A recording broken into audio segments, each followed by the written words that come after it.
नमस्कार, Rajesh sir classes में आपका स्वागत है। इस वीडियो में गति की परिभाषा, दूरी की परिभाषा, विस्थापन, चाल, वेग तथा त्वरण की परिभाषा बताया जाएगा।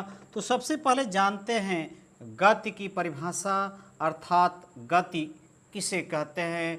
डेफिनेशन ऑफ मोशन, जब किसी वस्तु की स्थिति पोजीशन में समय के साथ परिवर्तन होता है तब कहा जाता है कि वस्तु गति में है। जब किसी वस्तु के स्थिति में, उसके स्थान में समय के साथ परिवर्तन होता है, समय भी बीत रहा है, परिवर्तन भी हो रहा है, तब कहा जाता है कि वस्तु क्या है, गति में है, मोशन में है। अर्थात किसी वस्तु की समय के सापेक्ष स्थिति में परिवर्तन ही गति कहलाती है। अर्थात किसी वस्तु अथवा पिंड में समय के सापेक्ष स्थिति, पोजीशन, स्थान, प्लेस में परिवर्तन ही क्या कहलाती है, गति कहलाती है। अब देखिए गति के उदाहरण, पक्षी उड़ते हैं। पक्षी क्या करते हैं, उड़ते हैं। जब पक्षी उड़ते हैं तो स्थान परिवर्तन होता है, स्थिति में परिवर्तन होता है उनके। मछलियाँ तैरती हैं, मछलियाँ जब तालाब, नदी, समुद्र में तैरती हैं, वहाँ भी स्थिति में परिवर्तन होता है, स्थान में परिवर्तन होता है। रक्त का प्रवाह, रक्त पूरे शरीर में प्रवाहित होता है तो रक्त का स्थान, स्थिति भी परिवर्तित होता है। नदी में नाव, नदी में चलती नाव, ये भी क्या है, गति के उदाहरण है। सड़क पर चलती कार, सड़क पर चलती कार, ये भी क्या है, गति के उदाहरण है। सब में क्या हो रहा है, स्थान में परिवर्तन, स्थिति में परिवर्तन, पोजीशन में परिवर्तन, ये सब क्या है, गति के उदाहरण हैं। अब जानते हैं कि दूरी क्या होती है। तो देखिए दूरी क्या होती है। दूरी, डिस्टेंस अंग्रेजी में, गतिमान वस्तु द्वारा तय किए गए पथ की लंबाई को दूरी कहते हैं। गतिमान अर्थात गतिशील वस्तु द्वारा तय किए गए पथ की लंबाई को दूरी कहते हैं। कोई वस्तु गतिमान है अथवा गतिशील है तो उसके द्वारा तय किए गए पथ की जो लंबाई होगी, मान लीजिए गतिमान वस्तु ए से बी तक जाती है तो ये जो पथ की लंबाई ए बी है वही क्या कहलाती है, दूरी कहलाती है। यानी गतिमान वस्तु द्वारा तय किए गए पथ की लंबाई को दूरी कहते हैं। दूरी एक अदिश राशि है। दूरी एक अदिश राशि है जिसमें केवल परिमाण होता है, दिशा नहीं होती। दूरी क्या है, एक अदिश राशि। दूरी को व्यक्त करने के लिए हमें, जैसे यहाँ से कानपुर की दूरी 200 किमी, दिशा की आवश्यकता नहीं हुई, इसमें दूरी है केवल, इसमें केवल परिमाण मान लीजिए जैसे 200। तो दूरी को व्यक्त करने के परिमाण के साथ साथ मात्रक की भी आवश्यकता होती है। तो दूरी एक अदिश राशि, इसमें केवल परिमाण होता है, दिशा नहीं होती है। और दूरी का मात्रक जो होता है वो मीटर होता है। दूरी का मात्रक क्या होता है, मीटर होता है। अब जानते हैं विस्थापन क्या होता है। तो जानते हैं विस्थापन, डिस्प्लेसमेंट, गतिमान वस्तु के अंतिम तथा प्रारंभिक स्थिति के बीच की न्यूनतम दूरी को विस्थापन कहते हैं। गतिमान वस्तु के अंतिम तथा प्रारंभिक स्थिति की न्यूनतम दूरी को, स्थितियों के बीच की न्यूनतम दूरी को विस्थापन कहते हैं। कोई वस्तु गतिमान है, उसके अंतिम तथा प्रारंभिक स्थितियों के बीच की जो न्यूनतम दूरी होगी उसे हम विस्थापन कहते हैं। विस्थापन एक सदिश राशि है जिसमें परिमाण एवं दिशा दोनों होते हैं। अब देखिए मान लीजिए एक गतिमान वस्तु है, ए से बी तक गई और इसका जो विस्थापन होगा ए से बी होगा। लेकिन यदि यह वस्तु बी से पुनः सी पर लौट आई तो विस्थापन क्या होगा, केवल AC होगा।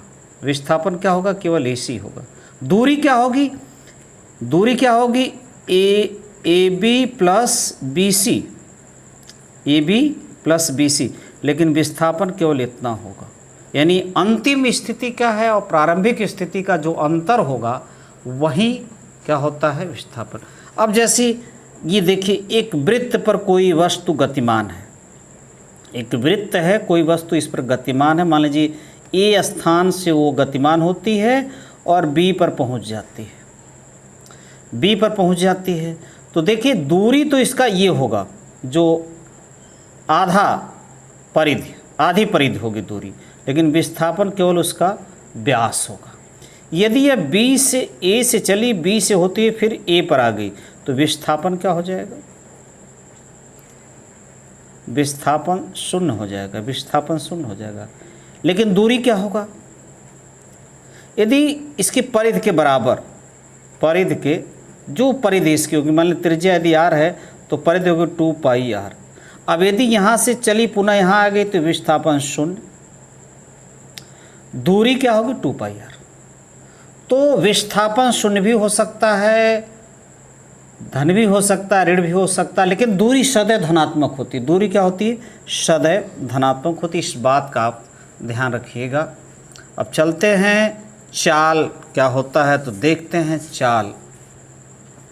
किसी वस्तु द्वारा एकांक समय में चली गई, किसी वस्तु द्वारा एकांक समय में चली गई दूरी को उस वस्तु का चाल कहते हैं। किसी वस्तु द्वारा एकांक समय में, 1 सेकेंड, 1 मिनट, 1 घंटे में जो दूरी तय की जाती है उसी को हम चाल कहते हैं। वास्तव में चाल क्या है, दूरी है। किसी वस्तु द्वारा एकांक समय में चली गई दूरी, यानी चाल वास्तव में क्या है, दूरी है, लेकिन वह दूरी कितनी है, जो एकांक समय में चली गई हो, 1 सेकेंड में, 1 मिनट में, 1 घंटे में, तो हम उसे चाल कहते हैं। किसी वस्तु द्वारा एकांक समय में चली गई दूरी को उस वस्तु का चाल कहते हैं। अब देखिए चाल बराबर होता है दूरी बटे समय। चाल बराबर कितनी दूरी चली गई और कितना समय लगा, उसमें भाग दे दीजिए, आपको चाल मालूम हो जाएगा। चाल को v से, दूरी को s से, समय को t से। चाल का मात्रक मीटर पर सेकेंड, मीटर पर सेकेंड। चाल एक अदिश राशि है। चाल क्या है, एक अदिश राशि है। इसमें केवल परिमाण की आवश्यकता होती है। अब हम चलते हैं अगले टॉपिक पर, वेग, वेलोसिटी। तो देखिए वेलोसिटी क्या होती है। कोई वस्तु एकांक समयांतराल में जितनी विस्थापित होती है उसे उस वस्तु का वेग कहते हैं। कोई वस्तु एकांक समयांतराल में, यानी एकांक समय में जितनी विस्थापित होती है उसे उस वस्तु का वेग कहते हैं।